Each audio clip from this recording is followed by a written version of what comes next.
Episode 33, Visions Arising, Banks of Failing.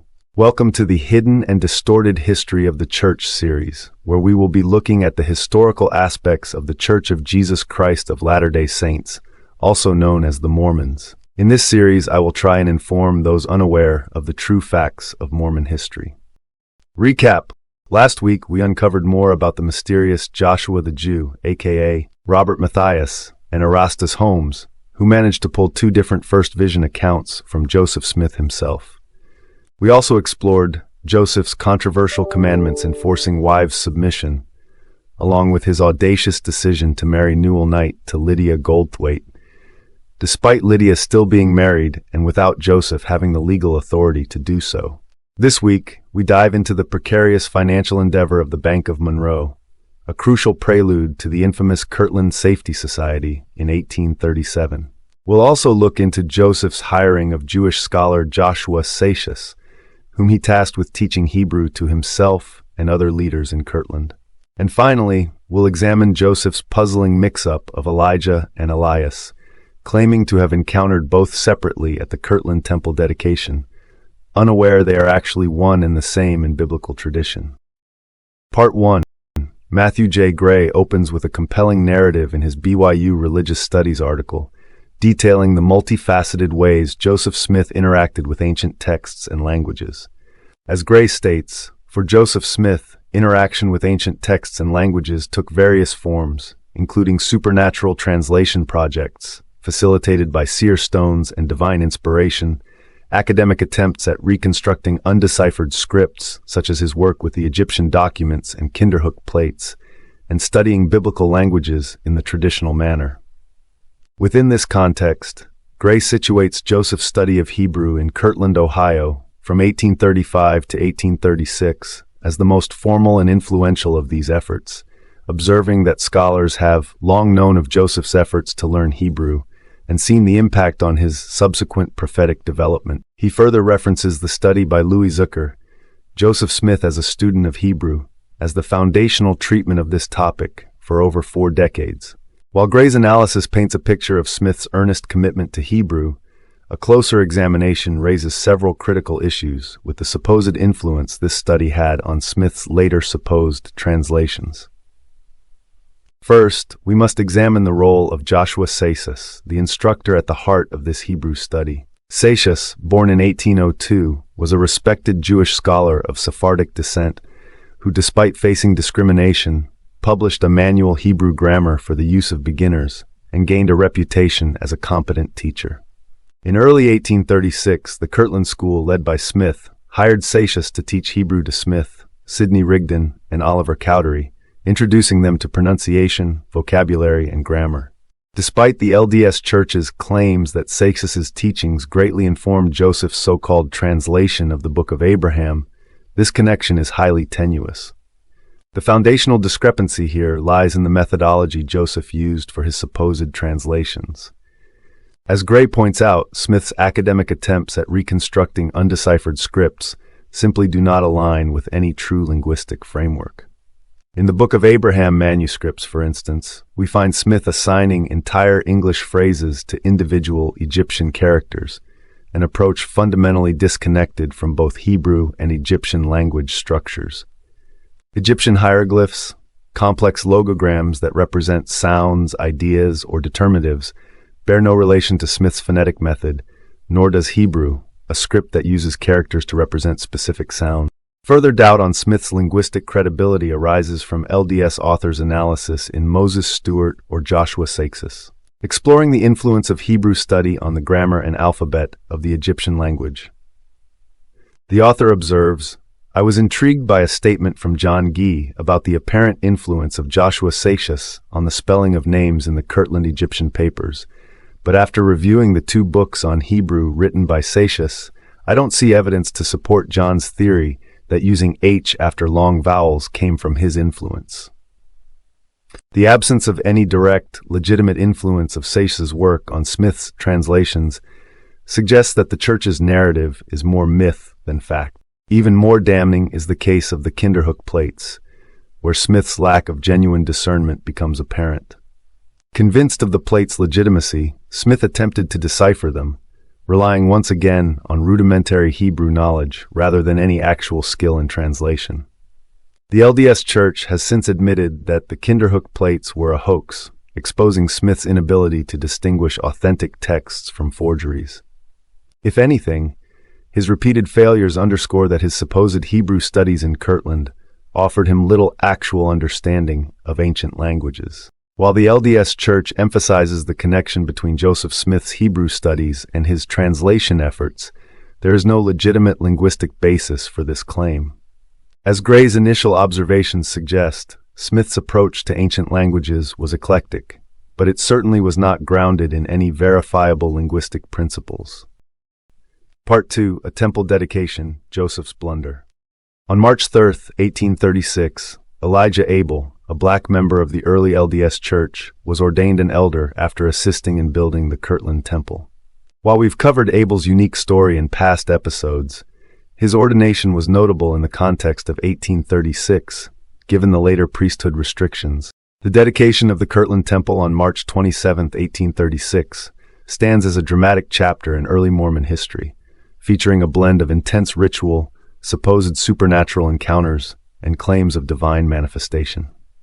This dedication, led by Joseph Smith and other church leaders, included hours of prayer, hymns, sermons, and highly ritualistic proceedings. The packed temple saw members engage in deeply emotional worship, reportedly accompanied by visions and sensations of divine presence. The dedication ceremony and its atmosphere. Joseph Smith delivered a lengthy prayer during the dedication, canonized today as Doctrine and Covenants 109. This prayer called for blessings upon the congregation, protection from opposition, and success in spreading the gospel. Following this, Sidney Rigdon preached to a highly responsive crowd, which many claimed felt a heightened divine presence, while others reported visions of angels inside and around the temple grounds. Such experiences, described in accounts as highly sensory and intense, created an environment where many felt a blend of spiritual and physical exhilaration. Yet, the almost euphoric atmosphere has led historians and skeptics to explore whether any external influences may have played a role in these experiences.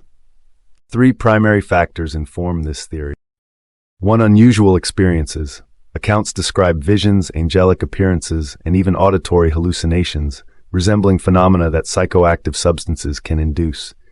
2. Knowledge of psychoactive substances. Although no evidence directly connects Joseph Smith or other church leaders with drug use, certain 19th-century American groups, including Native American and religious sects, were aware of the mind-altering effects of specific plants and herbs. Available substances on the American frontier included potent, homemade wines, medicinal tonics laced with alcohol, and herbs like belladonna and datura, which could cause intense hallucinations but were also risky and highly toxic. 3. Exuberant worship. The early LDS movement was known for its passionate worship style, where emotional fervor and shared experiences often escalated into a suggestive, shared intensity, amplifying suggestibility, even without the involvement of any psychoactive substances. During the dedication, Smith and other leaders administered the sacrament, using bread and wine, as was common in early LDS practice. There's no documentation indicating that this wine was tampered with, but considering the frontier setting, the wine may have been unusually strong, or it just may have been spiked after all. Combined with prolonged fasting and fervent anticipation, even standard wine could enhance sensory perceptions and emotions among attendees. The vision of April 3, 1836. A week after the temple dedication, on April 3, 1836, Joseph Smith and Oliver Cowdery reported a private visionary experience within the Kirtland Temple. Recorded in Doctrine and Covenants 110, they claimed that, while alone in the temple, they saw visions of Jesus Christ, Moses, Elijah, and Elias, who, according to them, appeared to convey specific priesthood keys. The vision and its figures. 1. Jesus Christ. In the first vision, Jesus Christ is said to have appeared to Smith and Cowdery, standing at the temple's pulpit to declare his acceptance of the dedication. According to the account, Jesus affirmed the temple's role as a sacred place for the faithful. 2. Moses. Following this, Moses appeared and conferred what Smith described as the keys of the gathering of Israel from the four parts of the earth, interpreted by the LDS Church as granting authority to Smith and Cowdery to gather and unify the scattered tribes of Israel. Next, Elias appeared. While the identity of this figure is unclear and has been debated among scholars, in this vision he is said to have conferred the dispensation of the gospel of Abraham. This was seen as a renewal of the Abrahamic covenant, symbolizing promises associated with Abraham. Before Elijah appeared, allegedly to restore the sealing power, which is fundamental in LDS doctrine for uniting families across generations in eternal bonds. This event is the basis for temple practices involving family and marriage sealing. The Conundrum, Elijah and Elias. A glaring question arises. Elijah and Elias refer to the same figure in the Bible, so how could Joseph Smith have claimed to see them as two distinct individuals with separate roles? In traditional biblical texts, Elijah and Elias are the same prophet. Elijah in the Hebrew Bible, Eliyahu, and Elias as his Greek transliteration, Elias, in the New Testament. The Greek form Elias appears only in translations like the King James Bible. By differentiating between these two figures, it suggests either a deep misunderstanding or a deliberate attempt to establish unique doctrinal foundations for two distinct offices. For many LDS members, this vision is foundational, viewed as the moment when Smith received divine priesthood authority directly from ancient prophets. However, as with other key LDS visions, the experience was private, with Smith and Cowdery the sole witnesses. This pattern, significant revelations reported only by Smith and Cowdery, is present in other LDS events, such as the supposed appearances of Peter, James, and John the Baptist. The repetition of private encounters has led to questions outside the LDS community regarding their authenticity, with some scholars suggesting these visions were influenced by their prior theological expectations or intentions to solidify church authority. This 1836 vision became the cornerstone for temple ordinances, underpinning practices such as family sealing and eternal marriage, which are now central to LDS doctrine. Yet, for members, the historical context and underlying controversies remain largely obscured, limiting a full understanding of the vision's implications and the potential discrepancies involved in Smith's presentation of these prophetic figures. Part 3. Banks Ahoy. The Bank of Monroe played a significant yet complex role in early LDS history, specifically during the financial maneuvers leading up to the establishment of the Kirtland Safety Society. Contrary to some sanitized narratives, the Bank of Monroe was not simply a remote venture, but a strategic effort by Joseph Smith and other LDS leaders to find financial stability and solvency for their expanding church in Kirtland, Ohio. Here's a deeper look at the importance of the Bank of Monroe. 1. Initial financial troubles. By 1836, the Mormon community in Kirtland was experiencing severe financial stress.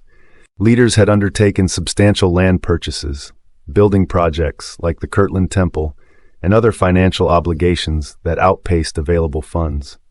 Desperate to secure resources and gain financial footing, Smith and his associates sought out investments in nearby states, looking for a way to infuse capital into their growing movement. 2. Unconventional investment. The Bank of Monroe became a critical part of this strategy. Mormon leaders, including Joseph Smith and Sidney Rigdon, invested in this bank in Monroe, Michigan, hoping it would bring in necessary funds. Michigan's financial environment was more lenient than Ohio's, where banking charters were hard to come by. By establishing ties with the Bank of Monroe, Smith and Rigdon hoped to channel funds back to Kirtland without needing an Ohio banking charter. 3. High-risk decisions. The investment was, in many ways, speculative and risky. Monroe was a small town, and its financial institutions were already facing scrutiny.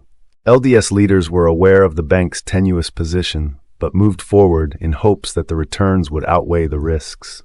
This move would later reflect poorly on their judgment, as the bank was unstable and ultimately failed, which exacerbated the financial strain on Kirtland and led to criticism from both within and outside the LDS community. 4. Legal and financial fallout. By late 1836, reports were already questioning the solvency of the Bank of Monroe.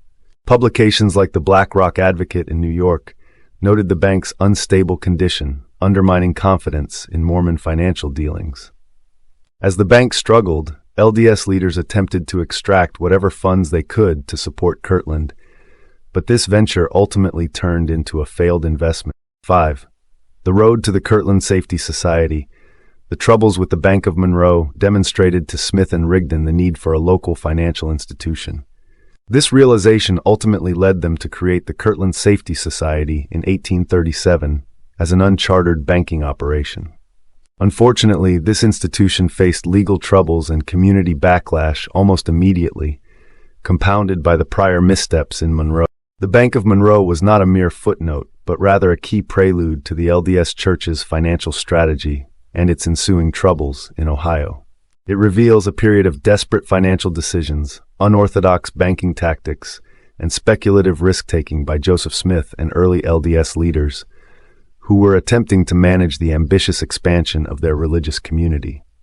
This period set the stage for the failure of the Kirtland Safety Society, which became a major source of criticism against Smith's leadership and contributed to the fracturing of the Mormon community in Kirtland. In this turbulent era, Joseph Smith's ambitious financial ventures and mystical revelations reveal the lengths he was willing to go to secure authority, both spiritually and materially.